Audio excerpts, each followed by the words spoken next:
அன்பு நட்புகளுக்கு இனிய வணக்கம். இன்றைய திருக்குறளும் மென்பொருளும் அதிகாரம் நெஞ்சோடு கிழத்தல். குறள் எண் 1246. கலந்துணர்த்தும் காதலர் கண்டார் புலந்து உணராய் பொய்க்காவு காய்தி என் நெஞ்சு. நெஞ்சே, பிரிந்து போன காதலர் வந்தவுடன் அவரை கண்டதும் ஊடலை உணராமல் அவருடன் கூடிவிடுவாய். ஏன் பொய்யாக அவரை திட்டுகிறாய்?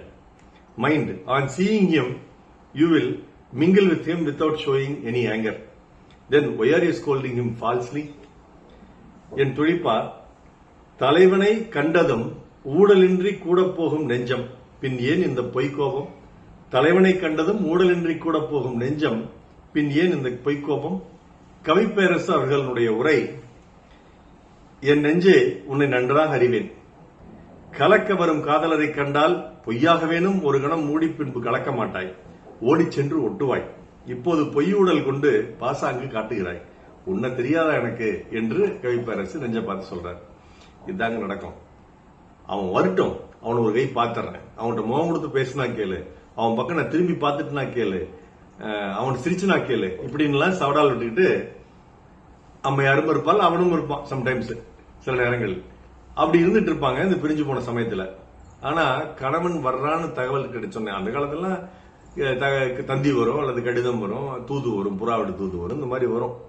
ஆனா இப்ப நமக்கு தான் செல்லிட பேசியிருக்கு, குறுஞ்செய்தி வந்துருது, கூப்பிட்டு சொல்லிடுறாங்க. சரி, வந்துடுறாருன்னு தெரியுது.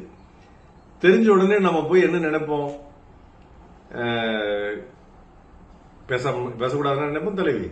இல்ல இல்ல, வழிமேல் அது போக கோம்பெல்லாம் போயிடும். வழிமேல் வச்சு காத்திருப்பா. எப்ப வீட்டுக்குள்ள வருவான், எப்ப அறைக்குள்ள வருவான், வந்தோடனே எப்ப கட்டி பிடிச்சிக்கலாம், எப்ப இந்த பிரிவுத்துவரை அவனிடம் கட்டி அணைத்து கொஞ்சி அந்த பிரிவுத்துவரை நீக்கலாம் என்று நினைப்பாளே ஒழிய, சண்டை போடுன்னு நினைச்சா கூட அந்த பொய்யா கூட அவள் சண்டை போட மாட்டா. இப்படி பொய் பேசி திரி நெஞ்சு, நீ இப்பெல்லாம் சவடால் விடுவ, அவன் வந்துட்டு அப்படியே சரண்டர் ஆயிடுவ, சரணாகதி ஆயிடுவ அப்படின்னு நெஞ்சை பார்த்து தலைவி சொல்றான்.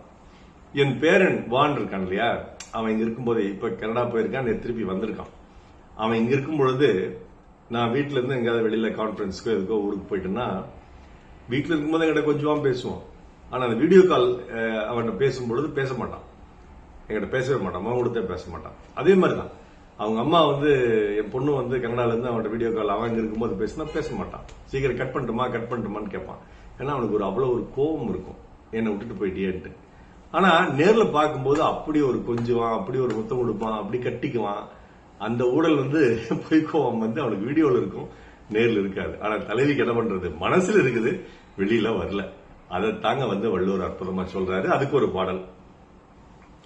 உண்மையும் பொய்மையும் பக்கம் பக்கம்தான், ரொம்ப பக்கம் பக்கம்தான், பார்த்தால் ரெண்டும் ஒன்றுதான், பாழுக்கும் கள்ளுக்கும் வண்ணம் ஒன்றுதான், பார்க்கும் கண்கள் ஒன்றுதான், உண்டால் ரெண்டும் வேறுதான், ஒரு பொய்யாவது சொல் கண்ணே, உன் காதல் நான் தான் என்று அந்த சொல்லில் உயிர் வாழ்வேன் என்று கவிப்பேரரசு அவர்களுடைய வரிகளுக்கு ஹரிஹரன் அவர்கள் குரல் கொடுத்திருப்பார். ரஹ்மானுடைய இசையில் ஜோடி என்ற படத்தில். நல்ல ஒரு அற்புதமான